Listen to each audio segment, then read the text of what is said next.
Hi friends, இஷ்டமா சமைக்கலாம் சேனலுக்கு மீண்டும் உங்களை வரவேற்கிறேன்.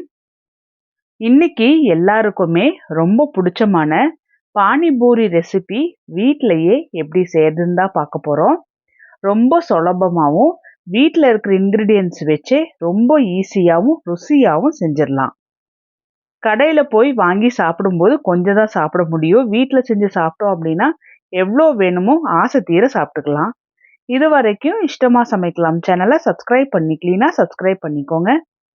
டெய்லி நான் போடுற வீடியோஸ் உடனுக்குடனே நோட்டிஃபிகேஷன் வரதுக்கு பெல் ஐக்கான் ப்ரெஸ் பண்ணிக்கோங்க.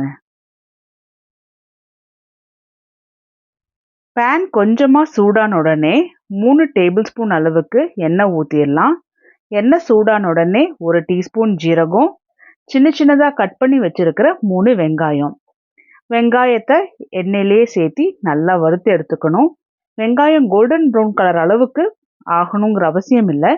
வெங்காயத்தோட பச்சை வாசனை போயிட்டு நல்லா முருகி வந்தாவே போதுமானதாக இருக்கும். வெங்காயத்தை கலந்துட்டுக்கிட்டே இருக்கணுங்கிறது இல்லை, அப்பப்போ கலந்துட்டா போதும். வெங்காயம் வதங்கிறதுக்கு தேவையான அளவுக்கு உப்பு போட்டுக்கலாம். அப்போ வெங்காயம் சீக்கிரமாக வதங்கி வந்துடும். இப்போ வெங்காயம் பாருங்க நல்லா வதங்கி பச்சை வாசனைலாம் போயிட்டு நல்லா முறுமுறுன்னு வந்திருக்கு. இந்த ஸ்டேஜில் சின்ன சின்னதாக கட் பண்ணி வச்சிருக்கிற 2 நார்மல் சைஸ் தக்காளி, இதையும் வெங்காயத்தோட சேர்த்து நல்லா கலந்துட்டுக்கலாம். தக்காளி ஆரம்பத்தில் கொஞ்சம் ஹார்டாக இருக்கிற மாதிரி இருக்கும், அதனால ஒரு முறை நல்லா கலந்து விட்டுட்டு வேகிறது விட்டுட்டோம் அப்படின்னா தக்காளி நல்லா சாஃப்ட் ஆயிடும். அதுக்கப்புறமா நல்லா கலந்து விட்டு மசிச்சது போல் எடுத்துட்டோம் அப்படின்னா வெங்காயத்தோட சேர்த்து நல்லா மர்ஜ் ஆயிரும். இதில் 1/4 டீஸ்பூன் மஞ்சள், 1 டீஸ்பூன் ஜீரகத்தூள், 1 டீஸ்பூன் தனி மிளகாய் தூள், 1 டீஸ்பூன் கரம் மசாலா தூள். இந்த மசாலா ஐட்டம்ஸ் எல்லாமே வெங்காய தக்காளியோட சேர்த்து நல்லா கலந்துட்டுக்கலாம். நம்மளோட டேஸ்ட்டுக்கு ஏற்ற மாதிரி இந்த மசாலாவை கூட்டுதலோ குறைச்சலோ செஞ்சுக்கலாம். இந்த மசாலா ஐட்டம்ஸ் தான் இதுக்கு நல்லாவே ஒரு ஃப்ளேவர் கொடுக்கும்.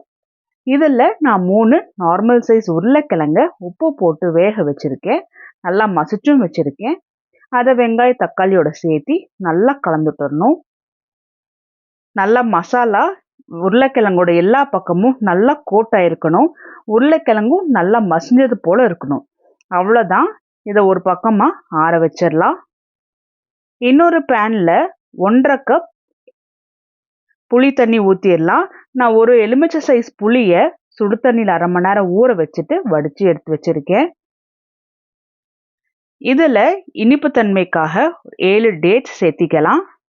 டேட்ஸில் கொட்டை இருந்துச்சு அப்படின்னா நீக்கிட்டு சேர்த்திக்கிங்க. இனிப்புக்காக 3/4 கப் வெல்லம் பாகு சேர்த்திக்கலாம். வெல்லத்தில் தூசி இருக்கிறதுனால நான் தண்ணி போட்டு கரைச்சிட்டு வடித்து எடுத்து வச்சுருக்கேன்.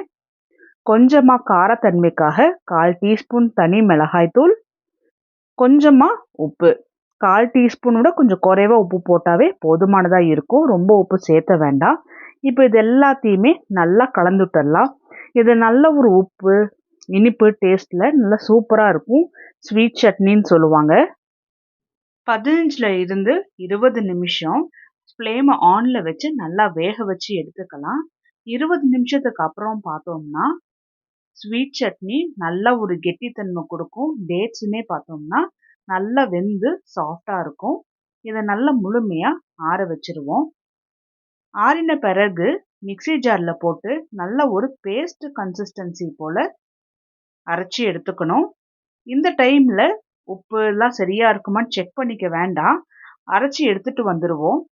அரைச்ச கன்சிஸ்டன்சி பாருங்கள் எப்படி இருக்குது. நான் ஸ்பூன் உங்களுக்கு எடுத்து காமிக்கிறேன். நல்ல ஒரு பேஸ்ட் போல் இருக்குது. இதை வேற ஒரு பவுலில் ட்ரான்ஸ்ஃபர் பண்ணி வச்சுட்டு அதுக்கப்புறமா உப்புலாம் சரியாக இருக்கான்னு பார்த்துக்கோங்க. பத்தலைன்னா சேர்த்திக்கோங்க. இன்னொரு மிக்ஸி ஜாரில் 1 கப் அளவுக்கு கொத்தமல்லி போட்டுக்கலாம். காரம் தேவையான அளவுக்கு பச்சை மிளகா, நான் 2 பச்சை மிளகா சேர்த்திக்கிறேன். 1/2 கப் அளவுக்கு புதினா இலை போட்டுக்கலாம்.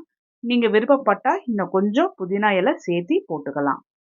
இதில் ஒரு துண்டு இஞ்சி, 1/4 டீஸ்பூன் மிளகு பொடி, 1 டீஸ்பூன் ஜீரகத்தூள், புளிப்புக்காக காஞ்ச மாங்காய் தூள் சேர்த்துவாங்க. அதுக்கு பதிலாக நான் ஒரு எலுமிச்சை சைஸ் ஜூஸ் போட்டிருக்கேன். இது கூடவே 1 டீஸ்பூன் சாட் மசாலா போட்டிருக்கேன். தேவையான அளவுக்கு உப்பு. எலுமிச்சை ஜூஸ் போட்டோம் அப்படின்னா தான் பானி தண்ணிக்கு புளிப்பு தன்மை கொடுக்கும். இதில் 1 டம்ளர் தண்ணி ஊற்றி நல்லா அரைச்சி எடுத்துட்டு வந்துடுவோம். இது திப்பி திப்பியாக இருக்கணும்லாம் பார்க்க வேண்டாம், நம்ம வடித்து தான் சேர்த்த போகிறோம். ஒரு ஃபில்டர் வச்சு கீழே பவுல் வச்சு இதை நல்லாவே வடித்து சேர்த்திக்கலாம். நல்லா வடிச்சாச்சு. இதில் 2 டம்ளர் அளவுக்கு தண்ணி ஊற்றி நல்லா கலந்து விட்டுறலாம். உப்பெல்லாம் சரி பார்த்துக்கோங்க, தேவைப்பட்டுச்சுன்னா போட்டுக்கலாம். அவ்வளோதான், பானியும் ரெடி ஆயிடுச்சு. பொரிக்கடலையிலிருந்து நான் ரெடிமேடாக பூரி வாங்கிட்டு வந்திருக்கேன். எல்லா பொரிக்கடையிலையுமே இது போல் பூரி கிடைக்கும். பூரியை இது போல் மேலே மட்டும் ஒரு விரல் வச்சு உடச்சி விட்டுட்டு ரெடி பண்ணி வச்சிருக்கிற உருளைக்கிழங்கு மசாலாவை வச்சிடலாம். இது கூடவே ரெடி பண்ணி வச்சிருக்கிற ஸ்வீட் சட்னி ஊற்றிடலாம்.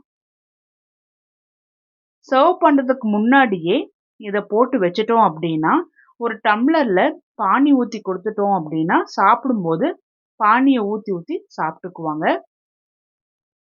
நான் பாருங்க சொன்னது போலவே அரேஞ்ச் பண்ணி வச்சிருக்கேன்.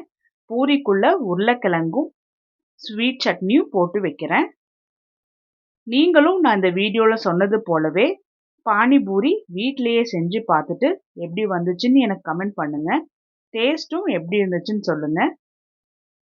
இந்த வீடியோ உங்களுக்கு பிடிச்சிருந்தா லைக் பண்ணுங்க, உங்க ஃப்ரெண்ட்ஸ் எல்லாத்துக்கும் ஷேர் பண்ணுங்க.